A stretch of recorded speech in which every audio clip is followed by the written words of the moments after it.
من فيض مولانا الغفور قرآن رب العالمين، جاء لنا نبراس نور فيه السعادة واليقين، أسمى المعاني في السطور نسمو بها دنيا ودين، نلقى الشفاعة في النشور بدلائل النور المبين، في حفظه تحلو الأمور، ما خاب من يرجو المعين، نلقى الشفاعة في النشور بدلائل النور المبين، بدلائل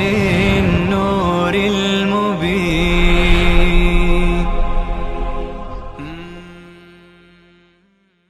أعوذ بالله من الشيطان الرجيم. بسم الله الرحمن الرحيم. إن الله لا يغفر أن يشرك به ويغفر ما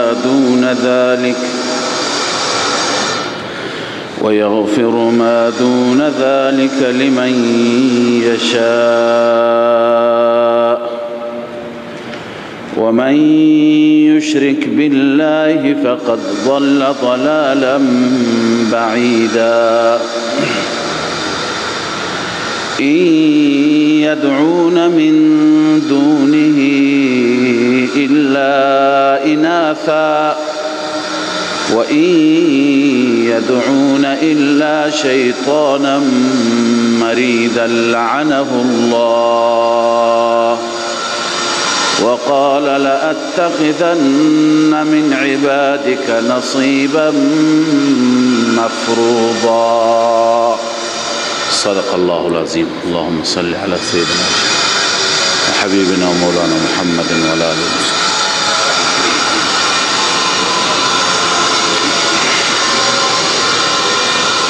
تا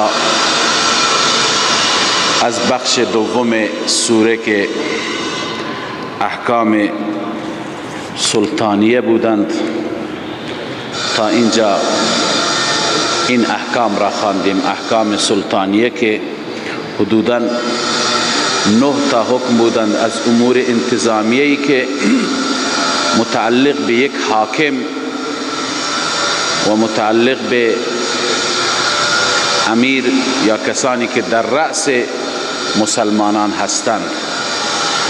بعد از امور انتظامیه چه مربوط به رعیت و چه مربوط به حاکم و سلطان، اکنون مجددا مسئله توحید آغاز میشه با عنوان نفی شرک و رد شرک. قبلا هم بار بار تکرار کردیم و خدمت شما عرض کردیم که امور انتظامیه باشند یا امور مصلحه باشند یا موضوع جهاد باشد یا انفاق باشد، هر چی باشد اینها تمام متعلقات توحید هستند. در واقع چه جهاد انجام میگیرد چه انفاق، همه و همه به خاطر اعلاء کلمت الله و به خاطر توحید هست. لذا وقتا فوقتا در میان همه شما مشاهده میفرماید، در میان همه احکام همه مسائل الله تعالی توحید را عنوان میفرماید تا اینکه گوشزد بفرماید که اصل و اساس توحید است. الله تعالی میفرماید ان الله لا یغفر ان یشرک به، بدون شک رب العالمین نمی بخشاید، مغفرت نمی کند این گناه را و این جنایت را که ان یشرک به شریک قرار داده بشه به خدا. انسان کسی را شریک خدا چه در ذات چه در صفات، و یغفر ما دون ذلك لمن یشاء، و می بخشاید غیر از این هر کسی را که بخواهد، اینجا هم مشیت الهی شرط قرار داده شده. و یغفر ما دون ذلك لمن یشاء. اما اینکه بغیر از شرک را خداوند حتما ببخشد هم لازمی نیست، بلکه منظور این آیه این است که شرک قابل عفو نیست. در ضابطه الهی و در قانونی که رب العالمین در قرآن بیان فرموده، شرک قابل عفو نیست، اما غیر از شرک هر چی باشد قابل عفو هست. و یغفر ما دون ذلك لمن یشاء، پس شما بنویسید قابل عفو هست غیر از شرک. و من یشرک بالله، چرا شرک قابل عفو نیست؟ چرا شرک قابل بخشش نیست؟ و من یشرک بالله بنویسید علت این هست که و من یشرک بالله فقد ضل ضلالا بعیدا. هر کسی شریک بگیرد با خداوند، فقد ضل ضلالا بعیدا، این انسان گمراه شد. ضل ضلالا، گمراه شد، چنان گمراهی که بعیدا، ای بعیدا عن الحق، از حق خیلی فاصله دارد، با حق فرسنگ ها فاصله دارد. لذا این که با حق فاصله دارد این قابل بخشش نیست. بعد از این الله تعالی حماقت مشرکان را در این آیه بیان می فرماید که اونها چه نوع شرکی می کردن. الله می فرماید این یدعون من دونه الا اناثا، آنها نمی خواندند مگر اناسا، زنان را، اناس مؤنث، زنان را می خواندند. چطور زنان را می خواندند؟ قبلا خواندیم که مشرکان مکه فرشتگان را می گفتن بنات الله، دختران خدا، و فرشتگان را یک نوع و یک گروه از معبودان اونها فرشتگان بودند، فرشتگان را فریاد می زدند. ببینید این که بعضی میگویند در زمان ما، در عصر ما، که اونها بت عبادت میکردن، غلطه. تنها بت عبادت نمیکردند، اونها هم مثل بسیاری از اهل خرافات عصر ما انسانهایی را یا فرشتگانی را که از نظر اونها و نگاه اونها مقدس بودند، مثل فرشتگان، واقعا فرشتگان مخلوقاتی هستند که تقدس دارند، لا یعصون الله ما امرهم و یفعلون ما یؤمرون. این فرشتگان را چی میخواندند؟ دختران خدا. چنانچه قرطبی نوشته الا اناثا ای لقولهم الملائکه بنات الله و هی شفعاؤنا عند الله. اونها ملائکه را بنات الله میگفتند و میگفتند اینها شفعای ما، سفارش کنندگان ما پیش خداوند هست. لذا گروه اول از معبودان اونها فرشتگان بودند و گروه دوم و این یدعون الا شیطانا مریدا، آنها پرستش نمی کردند مگر شیطان سرکش را، شیطان سرکشی که لعنه الله، او را خدا لعنت کرده، از رحمتش دور قرار داده. ببینید شیطان را، گرچه امروز شیطان پرستان هستند ولی در اون زمان مشرکان هرگز نمی گفتن ما شیطان را پرستش می کنیم. اونا که شیطان را عبادت نمی کردند. اونا چرا عبادت می کردند؟ بتان را عبادت می کردند، اصنام را عبادت می کردند. چطور قرآن میگه اونها شیطان را عبادت می کردند؟ قبلا ما در مقدمه تفسیر و در مسئله اله به تفصیل مسئله را خواندیم که مشرکان بتهایشون را که عبادت میکردند، آستانه هایی که اونجا، نصوبی که اونجا میرفتن و فریاد میزدن، ندا میکردن، حاجاتشان میخواستن، شیاطین جن و مردت الجن چیکار میکردند؟ اونجا میآمدند در اجواف اصنام قرار میگرفتند و به فریاد اینها پاسخ میدادند. وقتی که اینها میگفتند که یا عزا، جواب میشنیدند. وقتی که میگفتند ای منات، جواب میشنیدند و گاهی حرکاتی هم میدیدند، صداهایی میشنیدند. لذا اینها خوش بودند که اینها خدا هستند، جواب ما میدن، پاسخ ما میدن. در واقع اینها که جواب میدادند، پاسخ میدادند، چه کسانی بودند؟ شیاطین بودند. اینجا هم علامه اندلسی در بحر المحیط نوشته یدخل فی اجواف الاصنام. شیطان چیکار میکرد؟ در داخل اصنام میرفت. فیتکلم داعیها، کسی که فریاد میزد با او داعی چیکار میکرد؟ صحبت میکرد. خواندیم هم به نقل از علامه آلوسی و هم مفسرین دیگر که وقتی که رسول الله صلی الله علیه وسلم فرمود منات را از پای در بیاورید و منات را از بین ببرید، حضرت خالد ابن ولید رضی الله تعالی عنه وقتی که اونجا رفت و مواجه شد با جنیه مواجه شد، جنیه‌ای که از اون بت خارج شد و آه و ویلا میکرد و به سر خودش میزد و موهایش به هر حال پراکنده و ژولیده بود. حضرت خالد او را زد و از پای در آورد. پس در واقع اون چه که مردم پرستش میکردند مناتی نبود، همون شیطانی بود که اونجا او را عبادت میکردند. لذا الله میفرماید و این یدعون الا شیطانا مریدا لعنه الله، نمیخواندند در واقع آنها ملائکه را الا شیطانا، مگر شیطان سرکش را، شیطان سرکشی که لعنه الله، خداوند او را لعنت کرده،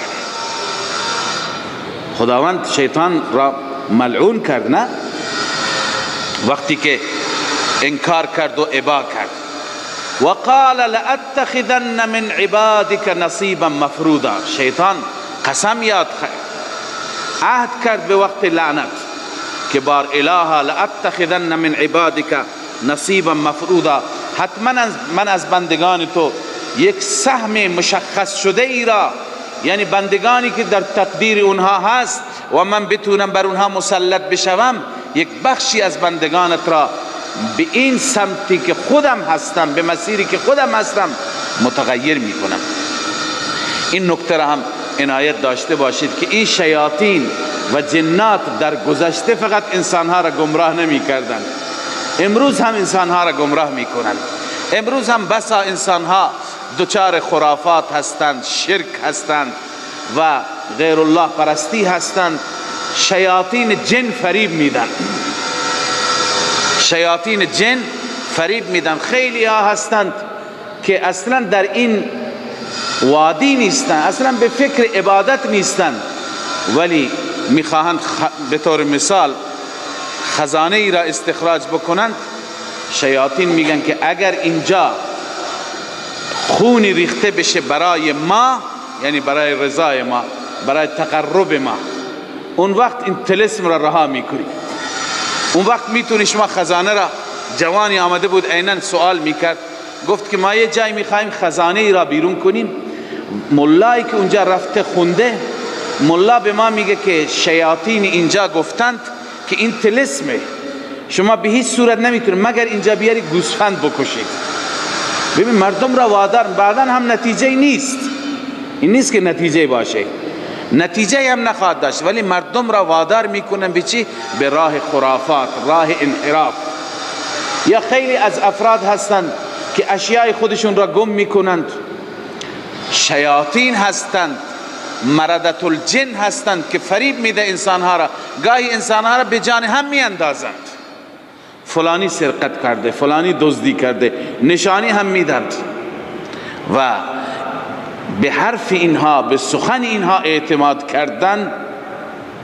همونطوری که قبلا هم روایتش را خواندیم که کسی کاهنان را پیش کاهنان بره، پیش کسانی که اخبار غیبی از طریق جنات میدهند و تصدیق بکند، اون به قرآن کفر کرده و به قرآن انکار کرده، چون قرآن میگه به غیر از خدای عزوجل کسی غیب نمیداند و اون آقا ادعای چی میکند؟ غیب میکند. لذا الله میفرماید وقال لأتخذن، شیطان گفته من حتما، ببین لام تأکید نون تأکید، حتما من میگیرم بخشی از بندگانت را، نصیبا مفروضا یعنی بخش تعیین شده را، اینها را من برای خودم و جز حزب و گروه خودم قرار میدم. چیکار میکنم؟ ولا اضلنهم، بنویسید تفصیل نصیب، نصیبا مفروضا چیکار میکنی؟ ولا اضلنهم، هر آینه که من آنها را گمراه میکنم، ولا امنینهم، و هر آینه که آنها را امید میدم، آرزو میدم نسبت به آینده. ولا آمرنهم، هر آینه که آنها را امر میکنم، امر و دستور میدم به چی؟ به اعمال شرکیه.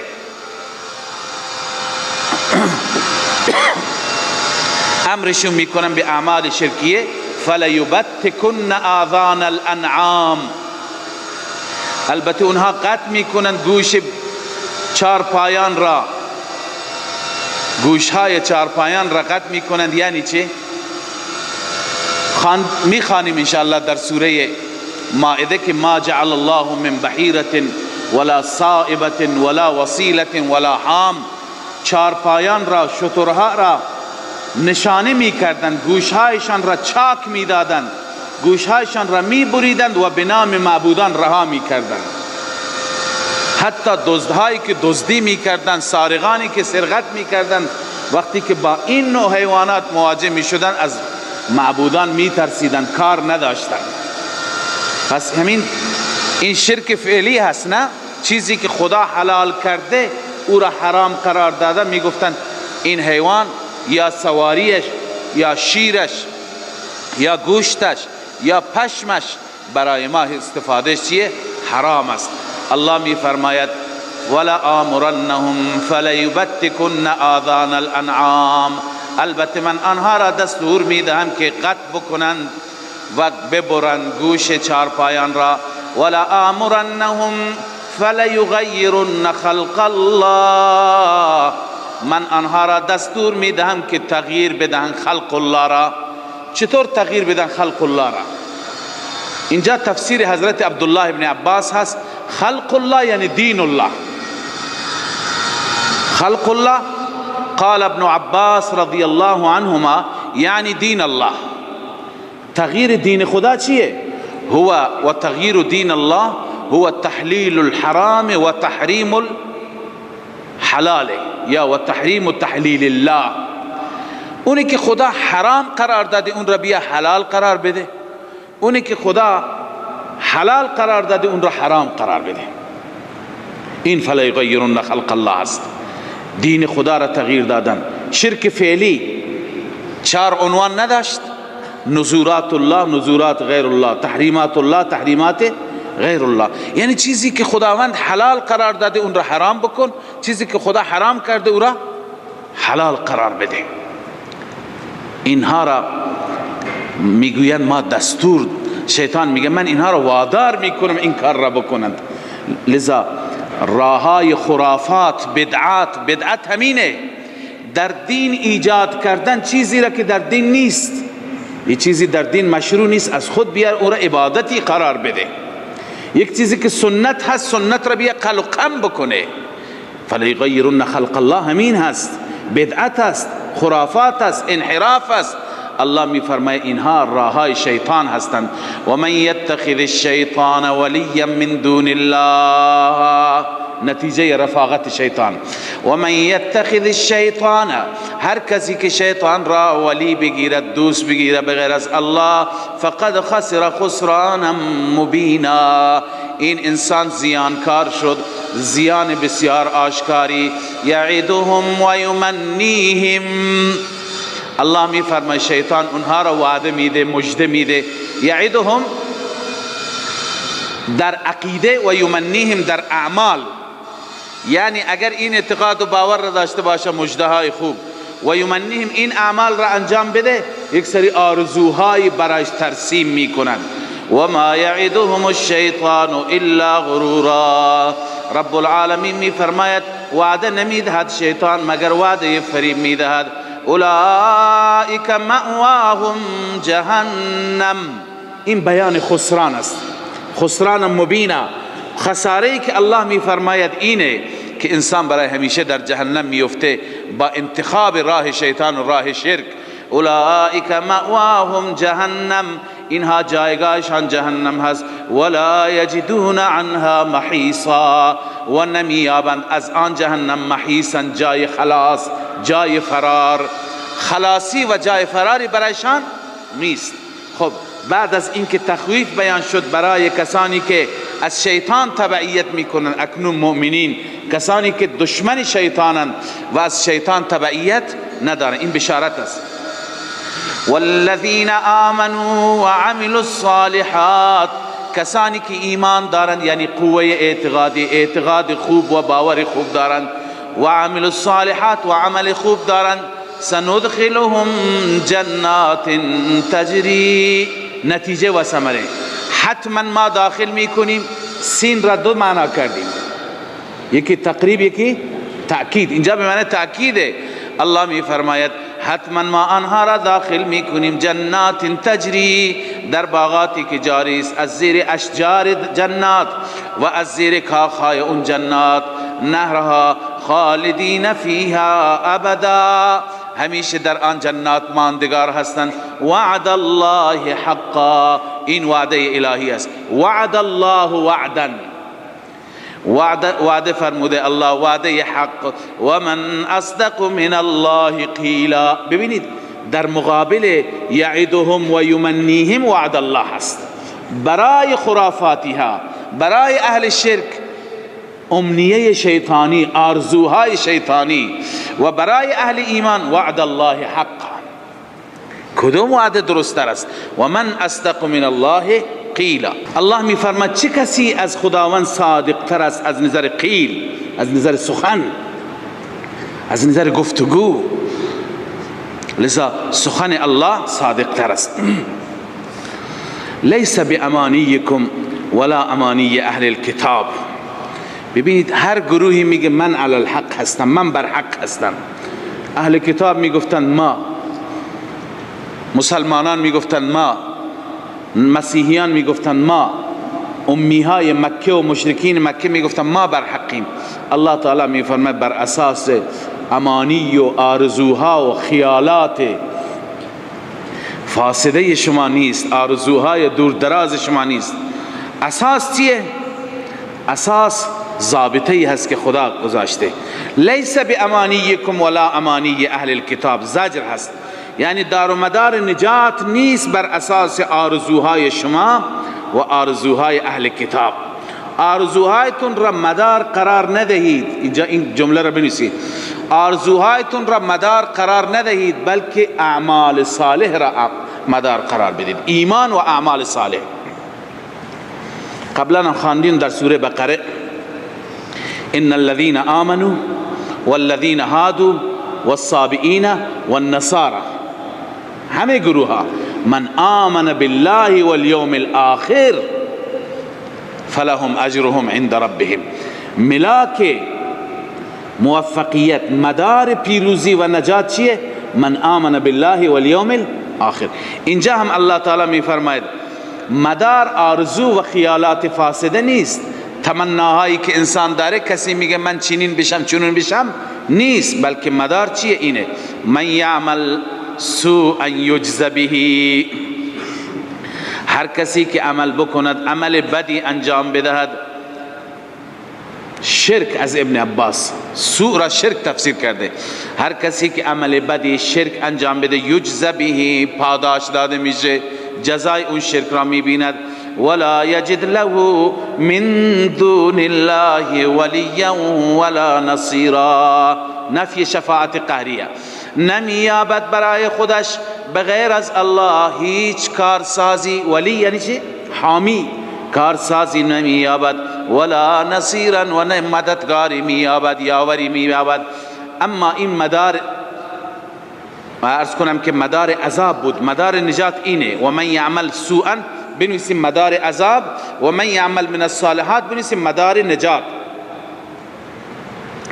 و من یعمل من الصالحات من ذکر او انثى، هر کسی از اعمال صالح انجام بده، من ذکر او انثى، چه مرد باشه چه زن، مساوات در قانون، فرقی نمی کنن، مرد باشد یا زن، عمل از هر که باشد. و هو مؤمن، بنویسی شرط قبولیت. و هو مؤمن چیه؟ شرط قبولیت. اگر کافر عمل صالحی انجام بده قبول نمیشه. اگر یهودی انجام بده قبول نمیشه تا زمانی که ایمان نباشه. فاولئک یدخلون الجنه، این دسته این افراد وارد بهشت میشوند. ولا یظلمون نقیرا، ضایع نمیشه اعمالشون. ولا یظلمون یعنی بر اونها ظلم نمیشه به اندازه نقیر. نقیر دیروز هم خواندیم چی بود؟ سوراخی که پشت خسته خرما هست، به اون اندازه هم بر اینها ظلم نمیشه، لذا به ناحق اعمالشان ضایع نمیشه. و من احسن دینا ممن اسلم وجهه لله، الله می فرماید چه کسی دینش بهتر است از نظر ادعا، چون که یهودی برای خود ادعا دارد، مسیحی برای خود، مشرک برای خود، اما الله می فرماید چه کسی زیباتر است از نظر دین. ممن اسلم وجهه لله، از آن انسانی که تابع کرد و منقاد کرد ذاتش را برای الله، خودش را تابع الله قرار داد. و هو محسن، او محسن باشد. محسن چند جا خواندیم، یعنی چه؟ مخلص باشد، منافق نباشد. احسان اخلاص. و هو محسن، در حالی که مخلص باشد، هم مخلص باشد. واتبع ملت ابراهیم حنیفا، پیروی بکند از ملت ابراهیم، از دین ابراهیم، همان دینی که یک سو هست، دینی که یک سو هست از همه ادیان، شرک در اون دین نیست. واتخذ الله ابراهیم خلیلا، چرا این ابراهیم اسوه قرار داده شد، الگو قرار داده شد؟ الله می فرماید خداوند ابراهیم را خلیل خودش قرار داده. خله چی را میگویند؟ دوستی خاص که از بقیه کلن قطع رابطه بشه. ابراهیم خلیل الله است، هیچ کسی را برای خودش بغیر از الله نگذاشت، فقط الله را دوستی خود قرار داد. پدر هم از دست رفت، قوم هم از دست رفت. قبلا خواندیم که چرا ابراهیم خلیل شد. جعل ماله للضیفان و نفسه للنیران، و دیگه چی بود؟ و ولده للقربان، لذا شد خودش خلیل الله. فرزند را قربان میکنه، مال را به مهمانان میده، خودش را به آتش میسپارد. خب این خلیل الله است، این الگوی شماست. ولله ما فی السماوات و ما فی الارض، فقط و فقط برای الله است. دلیل توحید. و همچنین احاطه قدرت، الله در اختیار الله است، آنچه که در آسمان ها و زمین هست. و کان الله بكل شیء محیطا، الله تعالی به هر چیز احاطه کننده هست، هر چیز را احاطه کرده. بنویسید به اعتبار علم، احاطه علمی، همه چیز در احاطه علمی الله است، هیچ چیزی از علم الله تعالی خارج نیست. خب تا اینجا بخش اول سوره تمام شد که در بخش اول سوره دو نوع احکام بودن: امور انتظامیه متعلق به رعیت، رعایا، و متعلق به حاکم و سلطان. و یستفتونک فی النساء، از اینجا بخش دوم شروع میشه، بخش دوم سوره. و در این بخش دوم یک سری تنویرهایی هست. اصطلاح تنویر را شما قبلا خواندید، اینه که خداوند یک حکمی بیان میکند بالاجمال، بعداً همون حکم با یک توضیح بیشتری و شفافیت بیشتری بیان میشه. این را میگن تنویر. الان احکام سلطانیه یا احکام رعیه که قبلا شما خواندید 15 تا، چند تا بودن احکام رعیه؟ 12 تا. 12 تا از احکام رعیه خواندید، 9 تا از احکام سلطانیه خواندید. بر بعضی از اونها که نیاز به توضیح بیشتری دارن در بخش دوم سوره تنویر میشه، توضیح بیشتر داده میشه. و یستفتونک فی النساء. خب این آیه تنویری هست بر حکم دوم از احکام رعیت.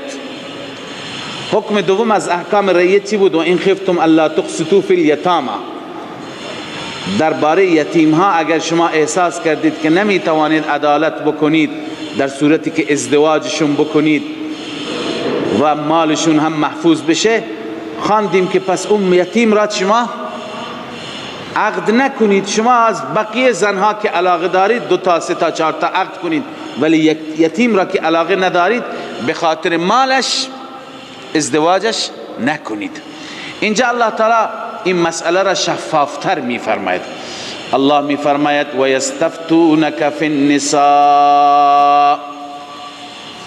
خب از اون حکم همین مستفاد شد یا بعضی اینجور احساس کردند که پس نکاح یتیمه درست نیست، جایز نیست، انسان بره زنهای دیگری را عقد بکند.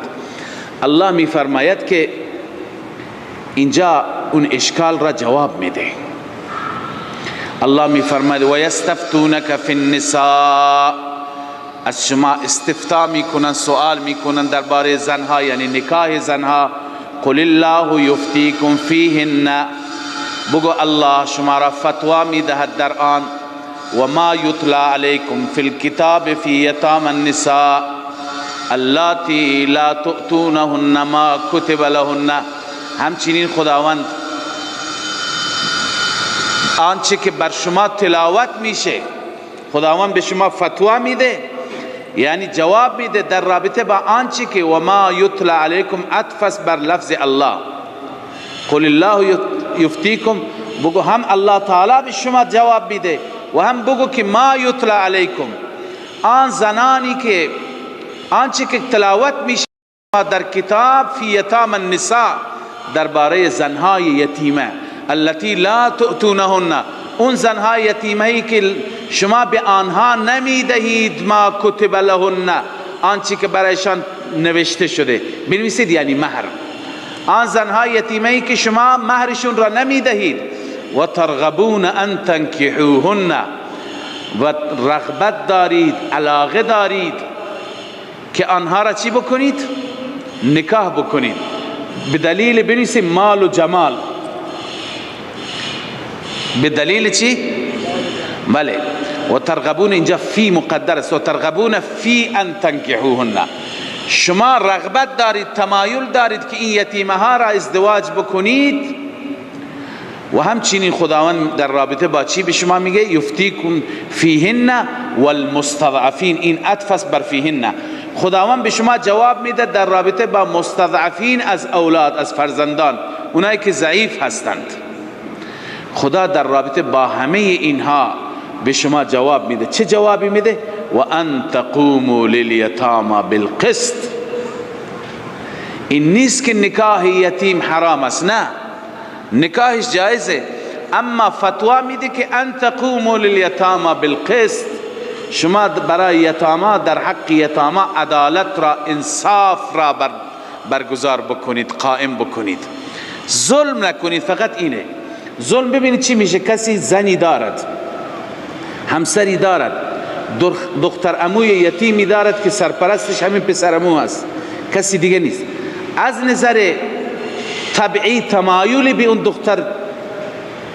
دختر عمویش ندارد، یتیمه، باید به عقد کسی در بیارد. الان این پسر عمو میگه اگه به عقد کسی در بیارم، هر چی که سرمایه از پدرش مونده اون وقت میبره خانه شوهر جدید. لذا چکار میکنه؟ میگه که من عقدش بکنم تا همین مال حداقل برای من بمونه. خب به خودش علاقه ای نداره. این ظلم هست. اینجا الله میفرماید که آنچه که مهم است ان تقوموا للیتاما بالقسط، عدالت را در حق اونها اجرا کنید، نه چیزی دیگر. و ما تفعلوا من خیر، این ترغیب تعمیل است، یعنی آنچه که خداوند میفرماید به اون عمل کن. الله میفرماید و ما تفعلوا من خیر فإن الله كان به علیما. آنچه که شما از خیر انجام بدهید، کار نیک انجام بدهید، فإن الله كان به علیما، خداوند به اون چی هست؟ علیم هست، دانا هست. خدا میداند. ترغیب میده که کار را به خاطر خدا انجام بده، چون خدا میداند.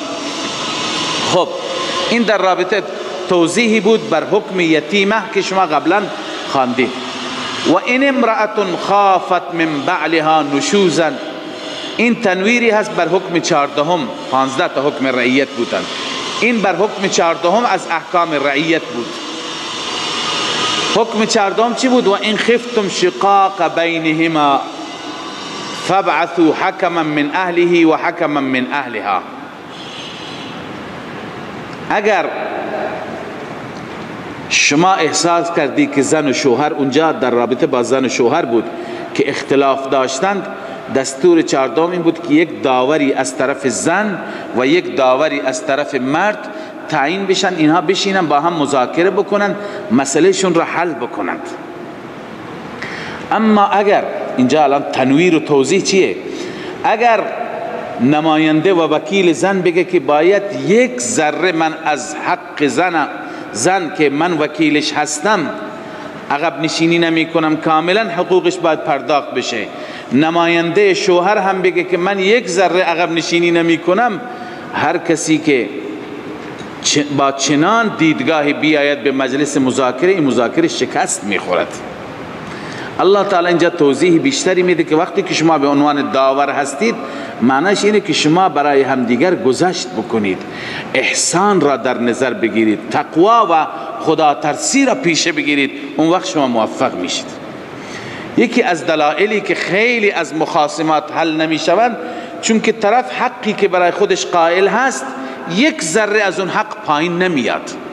در صورت مجلس تبدیل به صلح و به دوستی میشه که هر یکی در وجود خودش آمادگی پیدا بکند که اون چه که حق من هست اگر نیاز باشد از حق خودم فروگذار میکنم، مسامحه میکنم، گذشت میکنم، اون وقت موفقیت حاصل میشه. پس در این تنویر و در این توضیح الله تعالی همین نکته را بیان میفرماید. الله میفرماید و این امرأة خافت من بعلها نشوزا، اگر زنی ترسید از شوهرش نشوز را، نافرمانی را، تمرد را، او اعراضا یا اعراض روی گردانی را، فلا جناح علیهما، بر آن دو یعنی بر زن و شوهر نیست گناهی، ان یصلح بینهما صلحا، بین خودشان صلح ایجاد بکنند، و الصلح خیر. این الف لام عهدی هست. الله می فرماید این نوع صلح بهتر هست. کدوم نوع صلح؟ صلحی که بر اساس گذشت باشد.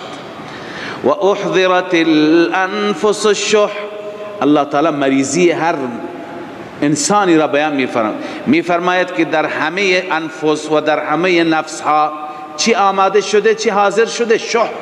شح بخل را هم میگند، حرص را هم میگند، هر دو معنی هست.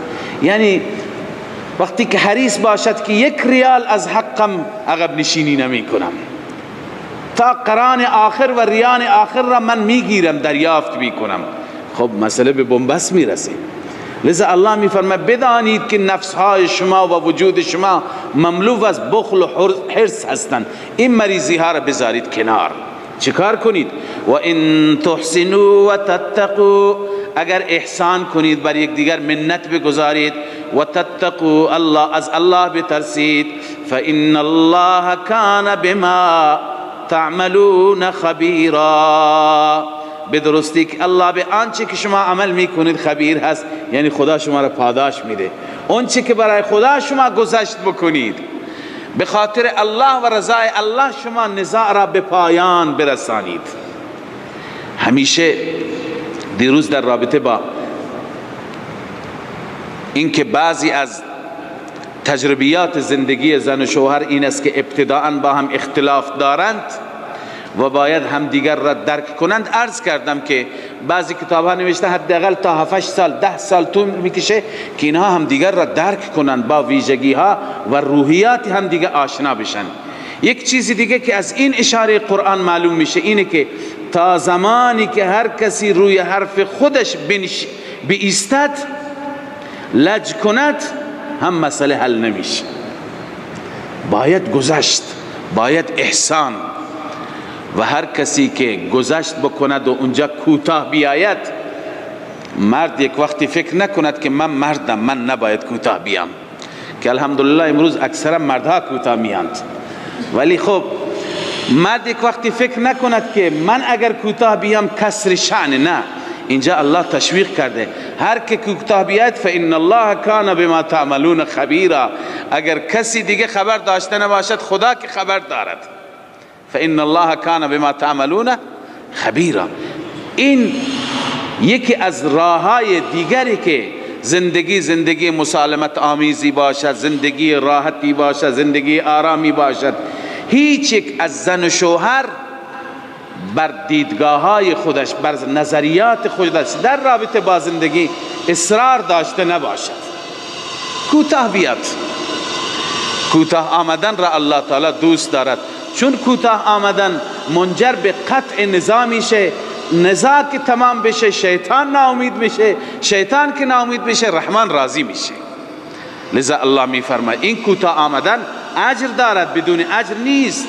و ان تحسنوا و تتقوا، اگر شما بر هم دیگر احسان بکنید و تتقوا از الله بترسید فإن الله کان بما تعملون خبیرا. الله عزوجل به آنچه که شما عمل میکنید خبیر هست. اما ببینید بیشتر این اتفاقات میفته در جایی که زوجات متعدد باشند، همسران از یکی بیشتر باشند. کسی 2 همسر داشته باشه، 3 همسر داشته باشه، بیشتر مشکلات در چنین جاهایی هستند.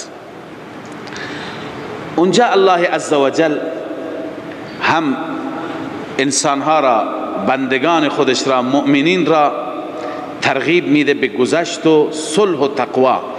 اما بعضی مسائل که غیر اختیاری هستند مثل تمایلات قلبی و طبعی، الله خودش بیان فرموده که شما نمیتوانید اون تمایلات طبعی خودتون را جلوگیری بکنید. یعنی اون محبتی که در دل هست نسبت به هر 2 همسر اون را چی بکنید؟ کنترل بکنید. نه، این در اختیار شما نیست. اما آنچه که در اختیار شما هست بر اون شما موظف هستید، بر اون شما وظیفه دارید که چیکار بکنید؟ رعایت بکنید. اون اینه که شما در حقوقی که در اختیار شما هست، شما عدالت را، اون حقوقی که در اختیار انسان هست معظمش 2 چیز هست. یکی نفقه هست، مخارج زندگی، و یکی بیتوته هست، شب گذراندن و شب سپری کردن هست. الله می فرماید ولن تستطيعوا، هرگز شما نمی توانید ان تعدلوا بین النساء، در امور غیر اختیاری بنویسید. چون در امور اختیاری مؤمن عدالت میکنه. شما نمی توانید عدالت کنید بین زنها ولو حرصتم، گرچه حریص باشید، گرچه دلتون بخواهد، باز هم دل به اختیار شما نیست. پس آنچه که در اختیار شماست الله میفرماید اون را رعایت کن. اون چیه؟ فلا تمیلوا کل المیل، شما متمایل نباشید، شما رجحان داشته نباشید. کل المیل، همه تمایلتون را به یک سمت، به یک همسر، که فتذروها کالمعلقه، بگذارید آن دومی را مثل چی؟ معلقه، کسی که آویزان است، نه مطلقه هست نه شوهر دارد و نه شوهر کاملا بر او اشراف و سرپرستی دارد. چنان نکنید. به هر یک باید شما اون چه که در اختیار شما هست، همین که عرض کردم، رسیدگی بکنید. حتی بعضی از بزرگان ما در مسائلی که بر اونها لازم نبود هم رعایت میکردند. غیر اختیاریه را یا اینکه غیر شرعیه را که شریعت الزام نکرده. به عنوان مثال خود رسول الله صلی الله علیه وسلم به عنوان بزرگترین الگو هست. ما در سوره احزاب خواهیم خواند انشاءالله که رسول اکرم صلی الله علیه وسلم موظف به انجام نوبت نبود. رسول الله را الله اختیار داد، ولی رسول اکرم صلی الله علیه وسلم از این اختیار استفاده نکرد. فقط خانه ام المؤمنین عایشه ننشست، همه خانه ها میرفت، نوبت را رعایت میکرد. دیگه یک مرد میخواد برای مسافرت بره، این مرد موظف نیست که حتما در سفر هم به صورت نوبت زنها را همراه ببرد، یک بار زن اول را ببرد یک بار زن دوم را ببرد، نخیر. شرایط سفر را شرایط نگاه بکن. شاید زن اول 5-6 تا فرزند داشته باشد، زن دوم 1 فرزند داشته باشد، همراه برداشتن این آسانتر و راحت است. رسول الله صلی الله علیه وسلم در این مورد هم قرعه‌کشی میکرد بین زنها، در حالی که لازم نبود، به خاطر تطیب قلوب اونها، که اونها یک وقتی بر دلشون ناگوار نباشد. در رابطه با مولانا اشرف علی تانوی رحمه الله داریم که ایشون 2 تا همسر داشت. روزی کسی 2 تا هندوانه آورد، خبر داشت که مولانا 2 تا همسر دارد، هدیه آورد 2 تا هندوانه که یکی را به این خونه بفرسته یکی را به اون خونه.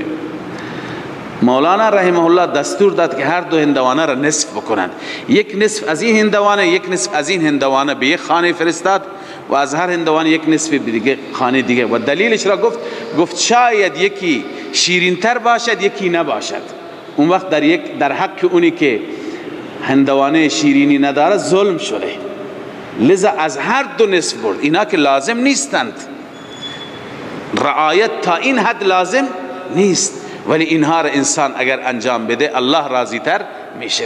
لذا الله میفرماید فلا تمیلوا کل المیل فتذروها کالمعلقه، شما کل المیل نکنید، تمام تمایل به یک سمت و سو که یکی را بگذاری مثل معلقه و آویزان. و ان تصلحوا و تتقوا، اگر شما صلح بکنید گذشت بکنید و تتقوا، اینجا هم تقوا. ببینید در هر مسئله، بالخصوص در مسائل خانوادگی، اگر تقوا و خدا ترسی باشد ظلم انجام نمیگیرد. بیشتر ظلم در جاهای انجام میگیرد که ترس خدا و خوف خدا نیست. زن مسکینه حامی ندارد، پشتیبانی نداره. وقتی که مرد احساس کند که خدا پشتیبان مظلوم هست از خدا میترسد. و ان تصلحوا و تتقوا فان الله کان غفورا رحیما، خداوند هم برای شما اون وقت هم بخشاینده خواهد بود و هم مهربان به شما، چنان الطافی میکند چنان احسانی میکند که شما تصورش را داشته نباشید. اما اگر زن و شوهر به نتیجه نرسیدند، به بنبست رسیدند، اون وقت هم لازم نیست که حتما با اکراه شده با اجبار شده زندگی که پر از اختلاف و پر از تشنج هست ادامه بده. نه، الله میفرماید اگر به بنبست رسیدند طلاق برای چنین مواقعی مشروع شده. اون وقت زن اگر از این شوهر جدا بشه هم از بین نمیره، هلاک نمیشه، و اگر شوهر از این زن جدا بشه هم برایش دیگه زن قحط نیست. هر دو را الله تعالی مستغنی می سازد. الله می فرماید و این یتفرقا، اگر از هم دیگر جدا بشن، یغنی الله کلا من سعته، الله عزوجل هر یکی را از خزانه غیبش، از وسعتش، از آن خزانه‌ای که فراخ دارد، الله هر یکی را مستغنی می سازد. و کان الله واسعا حکیما، الله واسع هست، یعنی خزانهش بسیار وسیع است. برای مرد زنان زیادی هم هست، برای زن شوهران زیادی هم هست. حکیما با حکمت است. صدق الله مولانا العظیم.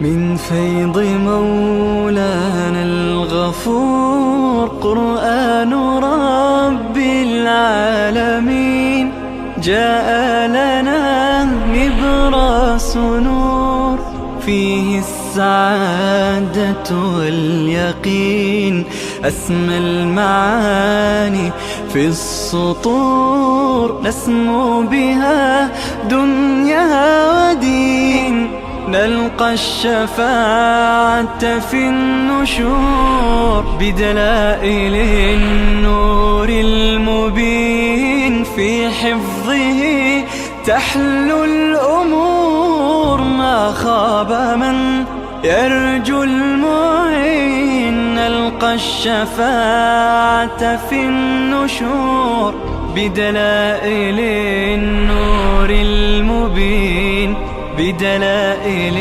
النور المبين.